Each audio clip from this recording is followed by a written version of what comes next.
Our hearts beat to the city streets. We began to feel the fire. Hello mga mamshi, mapagpalang araw sa ating lahat. At si Inday ngayon ay magliliwaliw, charis. So kami ngayon ay aalis mga mamshi at kami ay naghahanap ng damit na isusuot ko para sa aming parating na kasal.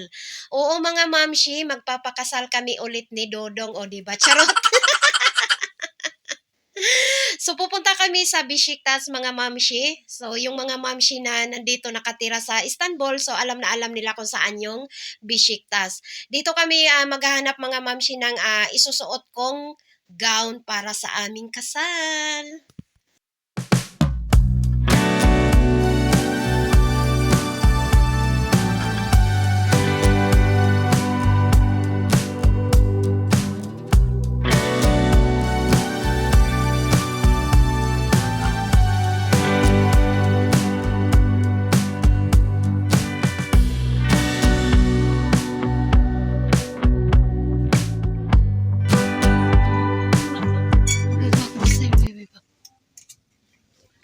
Haydi.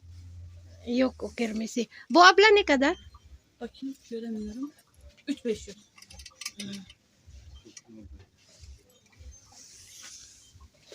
Burada ne kadar? En çok bu ne? Değişiyor ablacığım. O daha pahalı değil mi? Evet.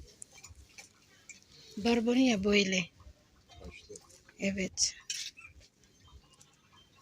Ama bu beğendim. Sen Bu ben güzel. yardımcı olurum. Bu güzel. O çok güzel. Bir tane, zaten bir tane kaldı. Boyu Terzi. yok. Boyu Uzun. Çok uzun. uzun olacak. Tamam terzimiz var. Arıyoruz. Ona göre her şeyi hallettiriyoruz.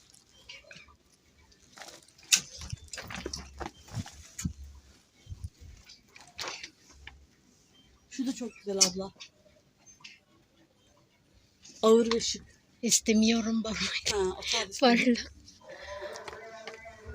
O çok güzel. Bir tane kaldı zaten. Ben bakmak mı? Bak. Gelecek mi? Aha bakayım. En son Hayır. 12. Çek elbisenin resmine, ona göre ayakkabı bakarsın şimdi. gümüş rengi çok yakışıyor. Ondan sonra deme bana ne renkli diye. Gümüş. En güzeli buna gümüş. Ha bulursan Benim var orada bir böyle renk. o altın rengi. Böyle renk benim ayakkabı krem. Onun altını ne renk al biliyor musun? Siyah mı? Yok.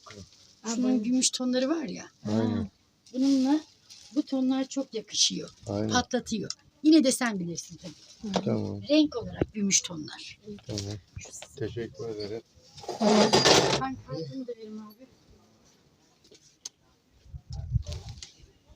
Nakapili na ako ng aking gown mga mamshi, but charot-charot lang yun na para sa kasal namin. Kasi ikakasal mga mamshi yung boat captain nila Dodong this coming August 11. So ang gusto niya na isuot ko is yung gown daw kasi mga bigatin daw yung mga bisita doon. So sabi ko sa kanya, pakialam ko kung mga bigatin ang mga bisita doon, bigatin din naman ako. Sabi ko, hindi nga lang sa yaman ako bigatin, kundi sa timbang. So, ayan mga mamshi, kasi dito, many times na ako nagpupunta ng mga kasal, but kung hindi ako nagkakamali, twice lang ako umatin ng kasal na parang naka-gown ako, na hindi naman talaga siya bongga na gown, yung simple lang.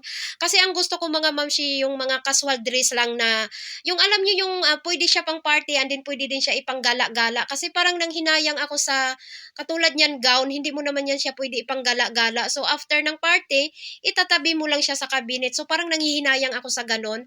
But sabi ni Dodong, ganon nga daw. Kaya, ayan, pinagbigyan ko na lang siya para naman, umano yung kanyang kalooban. So, ngayon pala mga mamshi, nandito na kami ngayon sa mall. Bumiyahe muna kami. But hindi naman to kalayuan sa pinuntahan namin.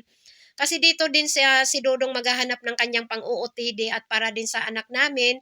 Meron naman doon sa pinuntahan namin kung saan ako bumili ng gown, but hindi niya masyadong gusto yung nandoon, kaya sabi niya punta tayo ng mall at doon ako magtitingin.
kasi tayo ay mag-i-snack lang muna at medyo nagutom kami. Actually, kumain na din naman kami before kami umalis sa bahay. So, parang snack na lang namin to.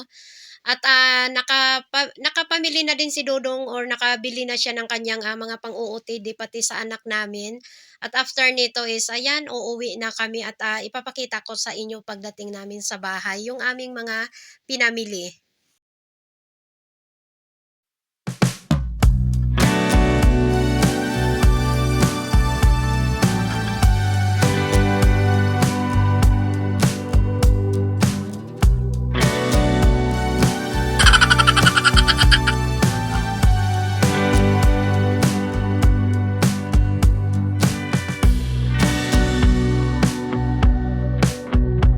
Ito yung pang-OOTD namin mga mamshi, yung naka-box na yun is yan yung sapatos ko. Actually sa ibang ano ko yung binili but sinali ko na lang din dito pag vlog.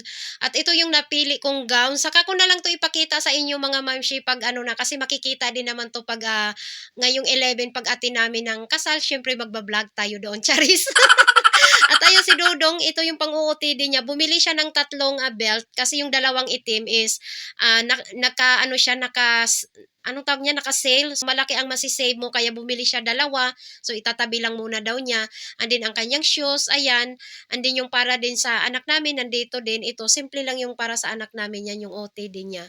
So yan lang naman yung napamili namin mga mamshi. But para sa akin, malaking halaga. Alam nyo yung, sabagay kasi mahal na ngayon dito eh. At pero kung ako lang talaga masusunod, ayaw ko mag-gown.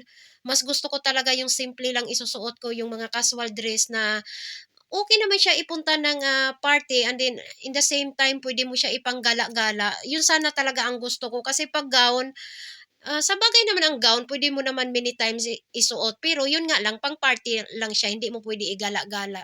Kaya sinabi ko nga yung kay Dudong na ayaw ko sana mag-gown, kaya lang, yun nga, inexplain din niya sa akin na ganito, ganyan. So, ayan, naintindihan ko din siya, kaya ayun, pinagbigyan ko na lang siya kahit, namahalan kasi talaga ako mga mamshi, kasi ang price ng gown na yan is, 2,500 sa pera nila dito. So, ilagay ko dyan sa screen kung magkano siya sa pera natin. Sa gown lang yun na tapos bibili pa ako ng sapatos, etcetera, mga kung ano-ano pa bag. So, 'di ba? Pero si Dudong inexplain din naman niya sa akin kaya ayan, pinagbigyan ko na lang din siya. So ayan mga mamshi, thank you for watching. Bye. God bless everyone.